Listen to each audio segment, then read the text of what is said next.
ঈদের দ্বিতীয় দিনে প্রেক্ষাগৃহে সিনেমা প্রেমীদের ভিড়। বিশেষ করে সাকিব খানের তাণ্ডব সিনেমা নিয়ে দর্শক আগ্রহ তুঙ্গে। শুধু ঈদ না, বছর জুড়েই এমন ভালো ভালো সিনেমার মাধ্যমে বিনোদনের অন্যতম এই মাধ্যমটিতে প্রাণ ফিরবে বলে প্রত্যাশা তাদের। আরও জানাচ্ছেন মুনতাসির মামুন। ঈদের সময়ে সবার জীবনেই অবসর কাটানোর সুযোগ মেলে, সেখানে অন্যতম অনুষঙ্গ হলে গিয়ে সিনেমা দেখা। এখন যেটা দেখা যাচ্ছে, দর্শক চিল্লায় চিল্লায় বের হচ্ছে এবং মাত্র আমি এসকে সিনেমা হলে আসলাম। এখানে আমার সাথে দেখা হচ্ছে বিভিন্ন ব্রিগেডিয়ার জেনারেল মেজর। ওয়ালটন আবারও মিলিয়নিয়ার অফারে ওয়ালটন ফ্রিজ কিনে আপনিও হয়ে যেতে পারেন মিলিয়নিয়ার। ঈদ মানেই শাকিব খানের ধামাকা। গেল কয়েক বছরের ধারাবাহিকতা এমনই। এবারে ঈদুল আজহাও সিনে কমপ্লেক্সে সিঙ্গেল স্ক্রিনে শাকিব খানের তাণ্ডব মুভি দেখতে দর্শকের ভিড়। সবাই বলেন সিনেমাটিতে পয়সা উসুল। তাণ্ডবের কথা অ্যাকচুয়ালি প্রথমে বুঝতে পারিনি যে এত সুন্দর হবে।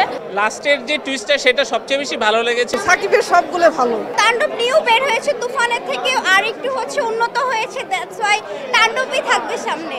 তাণ্ডবকে থ্রিলার ধাঁচের গল্প উল্লেখ করে আরো কয়েকদিন মুভিটির ঝড় অব্যাহত থাকবে বলে প্রত্যাশা পরিচালক রায়হান রাফির। আপনারা যদি তাণ্ডব খেয়াল করেন, এটা কিন্তু এক্সপেরিমেন্টাল ছবি, এটা কিন্তু নর্মাল জনরার ফিল্ম না।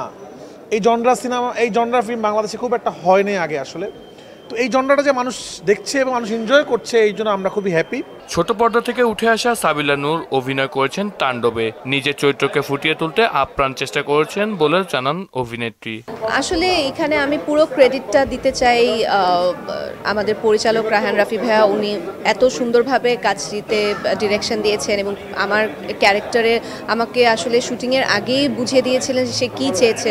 সো আমার জন্য খুব সহজ হয়ে উঠেছিল কাজ করা, এবং সেই সাথে আসলে আমাদের মেগাস্টার শাকিব খানের সাথে কাজ করা দুর্দান্ত একটা এক্সপিরিয়েন্স। এবং উনি একটিবারের জন্য আমাকে বুঝতে দেননি যে আমার সাথে প্রথমবার কাজ করছেন। তাণ্ডবের চিত্রনাট্য, ব্যাকগ্রাউন্ড মিউজিক ও অভিনয় প্রশংসা কুড়াচ্ছে দর্শক সমালোচকদের। মুক্তি পেয়েছে 132টি সিনেমা হলে। তাণ্ডব ছাড়াও ঈদে এসেছে আরও বেশ কয়েকটি সিনেমা। দুই পক্ষই লাভবান হয়, তখনই তো আসলে একটা বিজনেস মডেল তৈরি হয়। মুনতাসির মামুন, মোহনা সংবাদ, ঢাকা।